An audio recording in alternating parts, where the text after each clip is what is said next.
নমস্কার বন্ধুরা, বাণীর হেসেলের রকমারি রান্না নিয়ে আমি চলে এসেছি।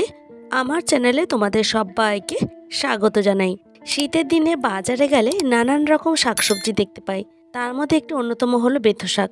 এই শাকটা খেতে কিন্তু অসাধারণ হয়, খুবই সামান্য কিছু উপকরণ নেই।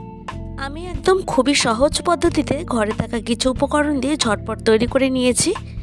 চলো তবে রান্নাটা শুরু করি। রেসিপিটা করার জন্য একটা কড়াই বসিয়ে দিয়েছি। এবার কড়াইটা খুব ভালো মতো গরম করে নেওয়ার পর দিয়ে দিলাম পরিমাণ মতো সাদা তেল। তেলটাকে এখানে ভালো মতো গরম করে নিয়েছি।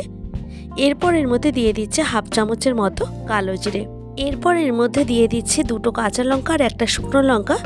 এখন লঙ্কাটাকে কয়েক সেকেন্ডের মতো খুব ভালো করে ভেজে নিচ্ছি। খুবই সিম্পল একটা রান্না আর খুবই কম সময় কিন্তু ঝটপট তৈরি করে নেওয়া যায়। এখন এর মধ্যে দিয়ে দিচ্ছি পরিমাণ মতো নুন। এবার নুনটা এই লঙ্কার মধ্যে ভালো করে একটু মিশিয়ে নিলাম। এই শাকের মধ্যে আমি শুধু বেগুন দিয়ে করবো, তবে তোমরা চাইলে অন্য কোনো সবজি দিয়েও করতে পারো। আমি এখানে একটা বেগুন ব্যবহার করেছি আর বেগুনগুলিকে একটু ছোট ছোট টুকরো করে কেটে নিয়ে তারপরে এর মধ্যে ব্যবহার করতে হবে, তাহলে কিন্তু বেগুনটা খুব তাড়াতাড়ি সফট হয়ে যাবে। এরপর এর মধ্যে হলুদ গুঁড়ো দিয়ে খুব ভালো করে বেগুনটাকে ভেজে নিচ্ছি প্রায় 2 থেকে 3 মিনিটের মতো। গ্যাসের ফ্লেমটাকে একদম কমিয়ে রেখে ভেজে নিতে হবে। বেগুনটা এখানে অনেকটাই সফট হয়ে গেছে। এই পর্যায়ে এসে দিয়ে দিচ্ছে হাফ টিস্পুন জিরের গুঁড়ো। ব্যাস, আর কোনো মশলা আমি এখানে আর ব্যবহার করব না। এবার আমি এর মধ্যে দিয়ে দিচ্ছি কেটে ধুয়ে রাখা সেই বেথো শাকগুলিকে। গ্যাসের ফ্লেমটাকে এখন হাইতে দিয়ে আমি শাকটাকে একটু মজিয়ে নেব। মানে এইভাবে যদি একটু হাই ফ্লেমে শাকগুলিকে রাখা যায় তাহলে ধীরে ধীরে শাকের থেকে যে জল বেরোবে তাতেই কিন্তু শাকগুলি পুরোটাই সেদ্ধ হয়ে যাবে। এখন উল্টে পাল্টে নিচে শাকগুলিকে এইভাবে আর এইভাবে নাড়তে নাড়তে দেখো এখান থেকে কিছুটা জল ছাড়তে শুরু করেছে। এই শাকটা খেতে ভীষণই সুস্বাদু হয়। এখন ঢেকে রেখে দিলাম 4 থেকে 5 মিনিটের মতো। 5 মিনিট পর ফিরে এসে আমি ঢাকনাটাকে তুলে নিচ্ছি। দেখো শাকের থেকে কতটা জল বেরিয়েছে। আমি এখানে কিন্তু কোনো রকমভাবে জল ব্যবহার করিনি।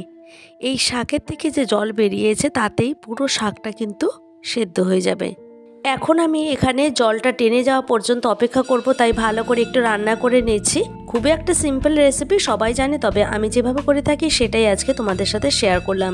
শাকটা যেহেতু নিরামিষ পদ্ধতিতে করেছি তাই সামান্য একটু চিনি ব্যবহার করছি। যে কোনো নিরামিষ রান্নায় একটু চিনি ব্যবহার করলে খেতে কিন্তু ভীষণ টেস্ট হয়। এখানে শাকটা অলমোস্ট রেডি হয়ে গেছে। এবার গ্যাসের ফ্লেমটাকে অফ করে দেব, তারপর একটা সার্ভিং প্লেটে সার্ভ করে নেব।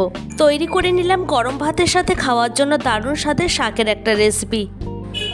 যদি আমার চ্যানেলে এই ধরনের আরও নিত্য নতুন ভিডিও পেতে চাও তাহলে অবশ্যই প্রচুর লাইক কমেন্ট শেয়ার করো। তোমাদের লাইক আর কমেন্ট আমাকে আরও নতুন ভিডিও তৈরি করা মোটিভেট করে। দেখা হবে নেক্সট কোনো ভিডিওতে। ভালো থাকবে প্রত্যেকেই আর তোমরা সবাইকে ভালো রেখো। আমার পাশে এইভাবে থাকার জন্য তোমাদেরকে অসংখ্য ধন্যবাদ।